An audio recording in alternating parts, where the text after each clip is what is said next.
Shalom, Dr. Dina Dye here with Foundations in Torah. We're going through a series called In the Beginning with the hope that as I lay the foundation for Genesis chapter 1, that will create the kind of foundation in which you can evaluate all of Scripture. So we're certainly going through this quite slowly. Last time I finished out with Genesis 1:9 because we're introducing somewhat of a new concept as I went through many weeks discussing the separation and the concept of creation through separation, etc. And now we're moving into the cosmic waters, if you will. So let me recap a bit. Let's go back and read Genesis 1:9. It says, "Let the waters be gathered from beneath the heavens to one place, so that the dry ground may appear." Now, in the English, reads a certain way, but it is very interesting in Hebrew. It's tucked away some concepts that maybe you would, as I said, you wouldn't see in the English. So, for example, the idea of gathering waters, the Hebrew verb there for gathering, kavah, we get the noun mikvah, which is an immersion bath, or to do an immersion, which you might recognize as baptism, so to go down under the water and come up. Of course, we know Yeshua did immersions and John did immersions. And immersions in Judaism were foundational. There were immersions that had to go with the laws of ritual purity in the temple. Certainly, when the people came up in the second temple, they would immerse in the immersion baths that were at the southern steps before they went into the temple for a festival, for example. And there were numbers of reasons why they would immerse. So we're having this imagery here of these waters gathering. And beneath the heavens, so we see the separation of the waters above and below to one place, which is very significant. Now that just sort of sounds kind of abstract, one place. But it is a makom echad, which is probably significant because it's speaking to us about its temple language. So in fact, one of the names of God in the Hebrew is Hamakom, the place. And the place refers to the Temple Mount, where the foundation stone of the world was, out of which all life came forth, and the place of the presence of God, and the place of his throne on earth. So he and his place are identified together on earth, and again, one place, Makom Echad. So we see that in this verse.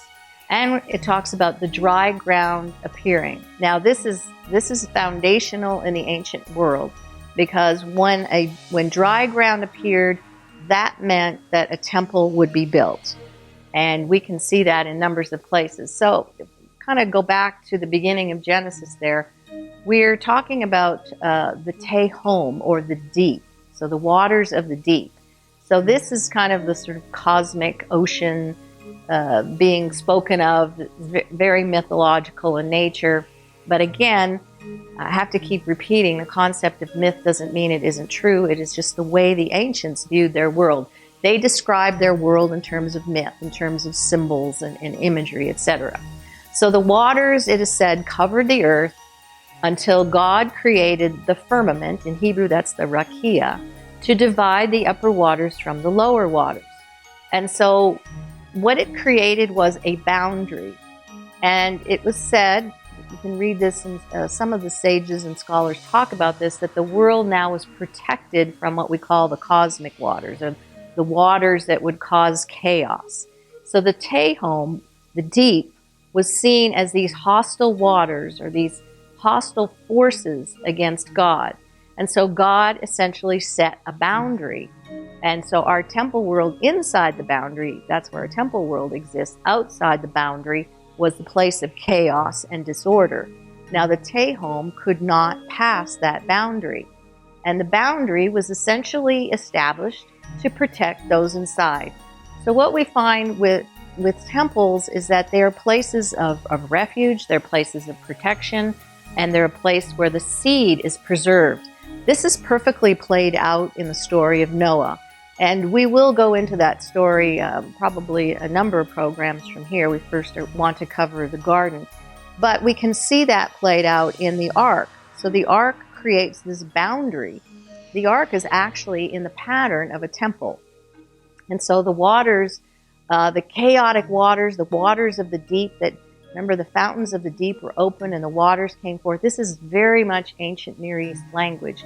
And these forces would come against the ark, if you will. But the ark was the place of protection. The ark represented the temple. It was the place of preservation. And the boundary established between the chaos and the stability. Remember that when temples were built, that brought stability and order to the world. So we see with the waters, we find in Scripture that these types of waters, these raging rivers, etc., come to represent in Scripture enemies. So lots of times when an army would come against Israel, the army would be described in terms of water because the ancients saw this cosmic water like that. They were the enemies that would run roughshod over Israel. And so the temple then, when it was built, would push back these waters, these raging cosmic waters.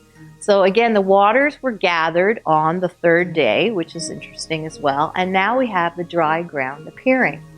So the waters, the Tehom, the chaos has been restrained in order for a house to be built. So this idea of boundaries and measuring lines has to do with this protection.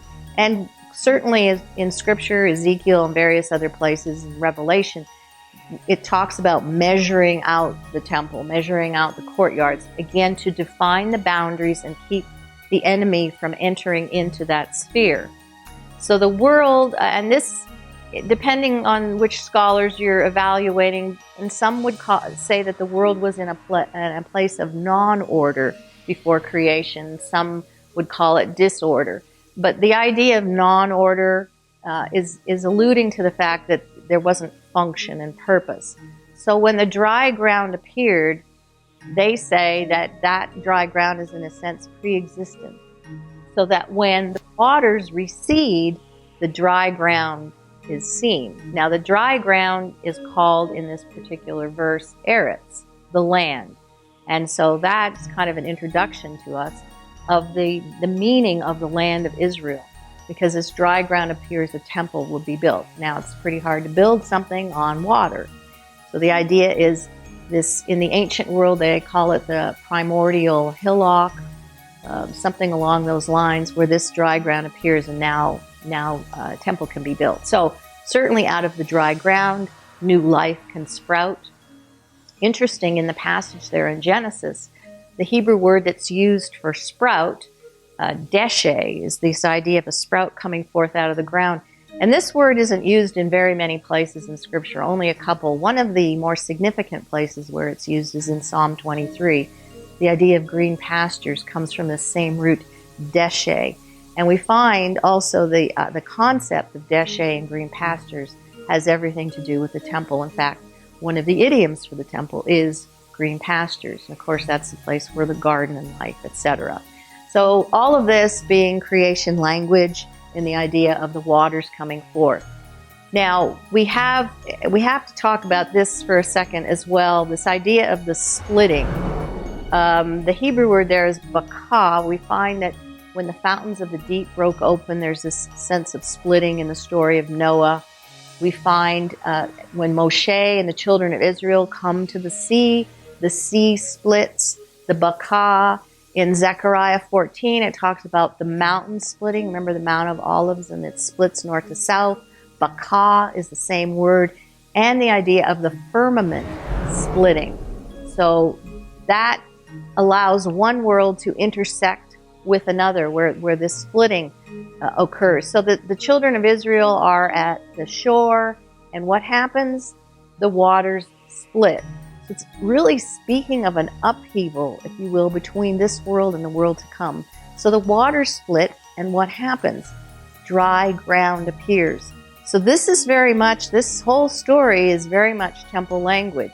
And you actually can see, I mentioned last program, if you read Exodus 15, the Song of Moshe, it will talk about a house being built in this context. So with it splitting, and the dry ground appearing, then a house is built. So we can read this from the Exodus story. Again, the Exodus story has everything to do with creation being restored.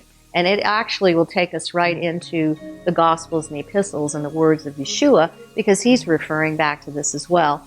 So we see that Pharaoh's chariots and his army, they were cast into the sea. Now we have that same expression, the Tehom, or the deep, covered them. Remember, this is the waters of chaos. And they sank to the bottom like stone. And then with a blast of your nostrils, the waters were gathered together. I hope you can see the pattern here between this and Genesis chapter 1:9, where the waters are gathered and dry ground appeared, because the waters represent in Scripture the enemies that would come against God and his people.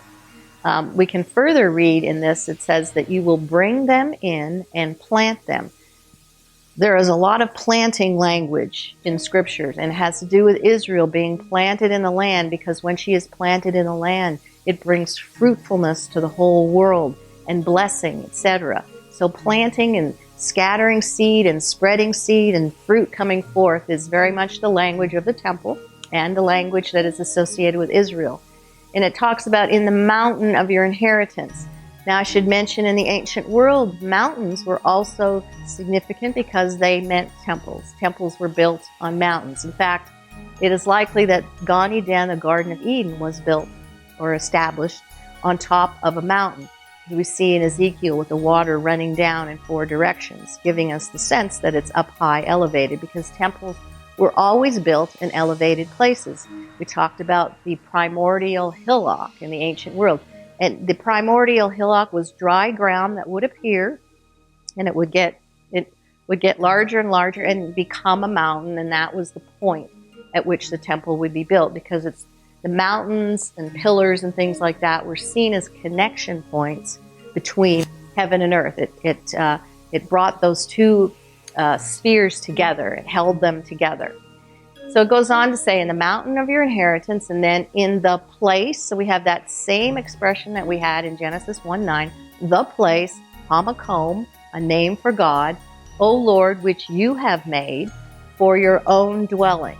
So we see that God has made this place as the temple, the inner sanctum, the throne, which in the ancient Israel culture was situated on top of what we call the foundation stone.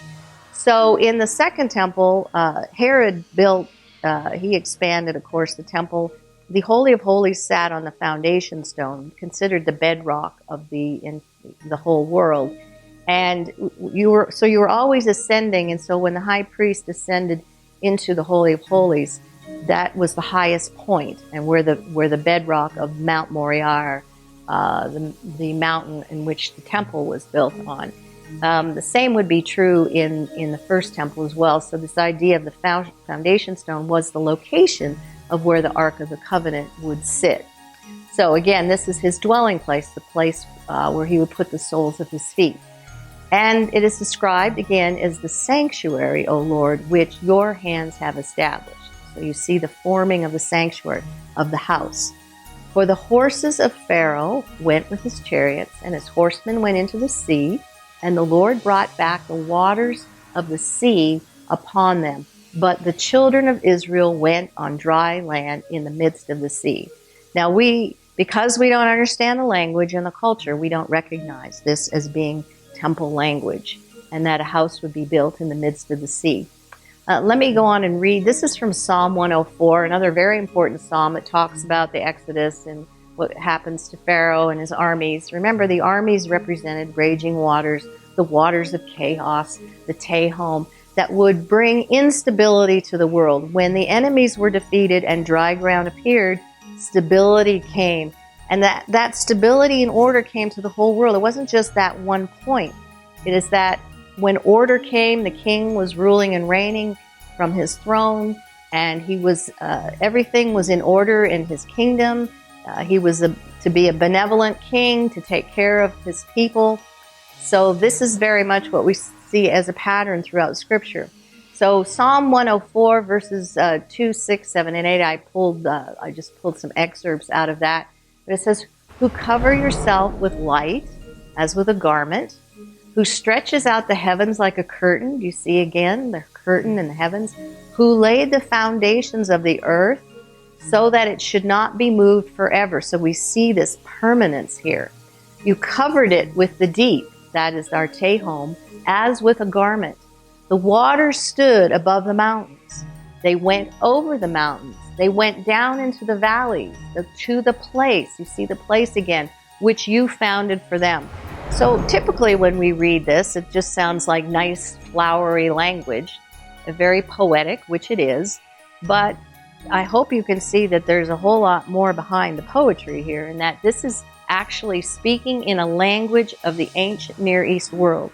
And we got a lot of code words in Psalm 104. I would encourage you to read the entire psalm, but you see that the idea of light being as a garment, and then the heavens being stretched out like a tent or as a curtain, separating this world or the two worlds, this world from the world to come. The idea of a foundation stone being laid on the earth upon which a house would be built. And the idea of the deep being pushed back, being the boundary, a protective, the temple itself protected from the deep. And the waters stood over the mountains. Now that should remind you of the story of Noah. You recall that when he got in the ark, and it rained for 40 days and 40 nights, and the water rose up 15 cubits above the mountain. And that is a picture of Noah entering into the presence of God, because the mountain is a temple again, and the being raised up above the waters, all the enemies of the earth, into the presence of God, the place where God dwells.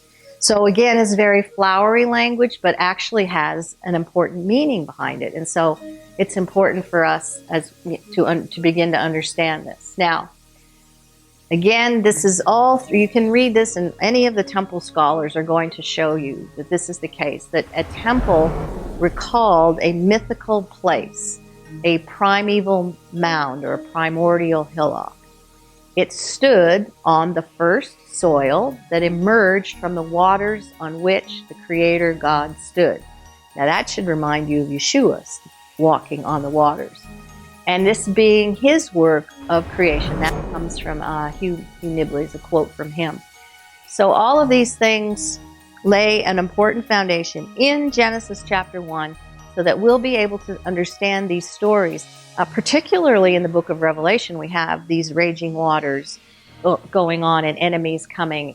And so much of the book of Revelation is dealing with temple language, ancient Near East culture and language and context. And we take the book out of context and we make it fit into our 21st century mind. We force it to fit. And then we come to conclusions and we draw assumptions of which it has nothing to do with. And I can't emphasize enough how really the Bible, from beginning to end, one of its important foundations is that it has everything to do with the temple, the house of God. Why? Because that's the place of God's presence on earth. We need to learn how to approach him as king to his throne. And we just sort of are very casual and informal and think, it's hard for us as Westerners, and particularly North America, since we don't have kings and we don't understand the whole role of monarchies and how there's a specific protocol to approach the king. So the Bible is showing us the ancient Near East world and how one would approach the king. Here's another quote then from Hugh Nibley. It says, the first fixed point in the chaotic waters is the place, there we have this word place, the sanctuary, which becomes the earthly seat of the world order, having its palladium enthroned and altar. So again, it doesn't matter. All these ancient Near East scholars are going to bring out the same concept. And again, this is what we see all through the scriptures. Now, just sort of as an aside, you'll recall that in the temple there was something they call the bronze sea, or the laver, was in the tabernacle in the first and second temple. And we find that the bronze sea or the laver, they were very common in the ancient world, in temples in the ancient world, in particular in the Levant. And so they all had them because they basically represented, they were replicas of the seas, and they symbolized the chaotic forces that I'm speaking of, but the chaotic forces would be stilled by their God. So we see that there's a similarity here between ancient Israel and the nations and the cultures around them in how they were built. They represented this sort of that their God in the ancient cultures, ancient Mesopotamia, and our God controlled the seas, stilled the forces of chaos. And those forces were stilled because the king took his place on the throne and brought stability to the world because the temple had been built. So we contrast the chaotic waters with the waters of life. Now you remember the waters were separated. So the waters below, seen as the feminine waters, with the waters above. The waters below were seen as the chaotic waters. Now I've called them the Tehom. We don't know for sure, but there seems to be an association or connection with the ancient Babylonian goddess Tiamat, possibly the same root word. And she was like the bad goddess who was out to get Marduk. And she had to be controlled, and there's this imagery that she was cut in half, and half of her went up. And I mean, there's a lot of that sort of interesting mythology. But scholars do think there's an association between the Tehom, the chaotic waters, and Tiamat. We contrast that with the waters of life. Now you'll remember 4 rivers came out from the garden. They were the waters of life. And it's interesting in the ancient world that a lot of these garden descriptions and temple precincts had 4 rivers. That wasn't just in the Bible. So temples then again embodied the idea of a cosmic mountain, and this mountain that first emerged from a mound, from a hillock, and these came out of the primordial waters of creation. Again, as we understand this, much of the Bible is going to make a lot more sense. This is simply their language, and it's okay. We don't have to freak out. This is the language of symbol and imagery, and that's how they describe their world. It just doesn't happen to be the way we describe ours. Now we're going to move into a discussion on the actual bedrock, the foundation stone. And there's a quote here from the Babylonian Talmud. Obviously, this is a little bit later than the Second Temple period literature, but it goes back to this, and it tells us that there was a stone in the Holy of Holies, known as, in Hebrew, it's called the Even Shetiyah. We call it the foundation stone. That's how we translate it, although it actually means stone of drinking. It was so called because from it was drawn forth the entire world. So they saw from the Babylonian Talmud that the foundation stone was ground zero for the entire world. And out from it came the waters of the world, the fresh waters that would bring life, as opposed to the chaotic waters that would bring death. And of course, the foundation stone was seen as the bedrock stone rock on Mount Moriah, of the 3 mountains in Jerusalem. Now you'll remember that Jacob, he went up to a place called Bethel. Now he could have gone to a real place named Bethel or Bethel, but likely this is imagery of the temple, where remember he lay down and he put his head on a rock. And so the sages tell us that he put his head down on the foundation stone. And what did he see? He saw the heavens open and a ladder, which was the better translation would be a ramp, with angels ascending and descending, because that ramp speaks of the altar. And that's actually our pattern of the ancient Near East ziggurat, where the god, the deity, would come from his sphere, and he would come to the ziggurat, where that was his home, and that was his access point into the temple. So Jacob is seeing something that was probably familiar to him in the ancient world, but significant that he laid his head on this that was called the foundation stone, the place where the temple would be built, in particular the Holy of Holies. Likely that's where he put his head. The sages tell us that beneath the foundation stone is hidden the source of all the springs and fountains from which the world drinks its water. So underneath the stone, they say that the waters of the world that nourishes and brings life to the whole earth is underneath the stone. And that was contrasted with the chaotic waters, so the waters that cause destruction. So again, just like fire can preserve, fire can also judge, and we see the same thing with water. Water brings life, but at the same time, it can bring about destruction. And so the enemies of Israel were often represented in terms of water, raging waters, raging seas.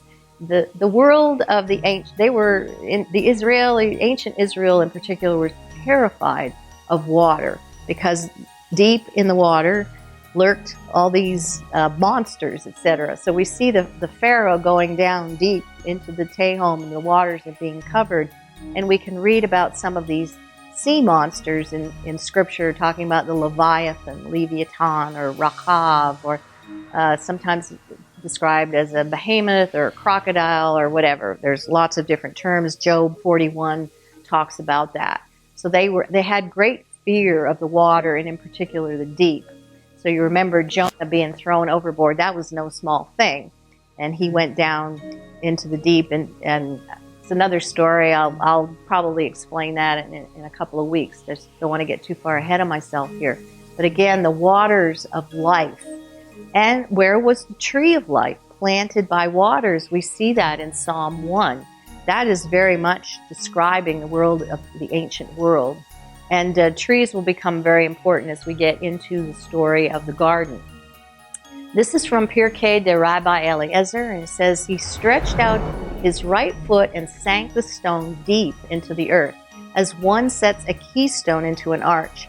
Accordingly, the stone is called, again our word, Evan Shetiyah, that is the stone of drinking, and there is the navel of the world. And from there, the whole earth was stretched out, and upon that stone, the temple of God stands. So that is very much how the sages saw it, that stone was the foundation stone upon which the temple would be built. And of course, Jacob going to Beit El and laying his head on that foundation stone, because that's where the house of God would be built. And again, Beit El means house of God. It's generally read in Scripture Bethel, but we need to, the Hebrew terminology here is the house of God. So we've introduced this concept of the water and the foundation stone, and we'll pick it up next time. Thank you so much for joining me. See you then. Shalom.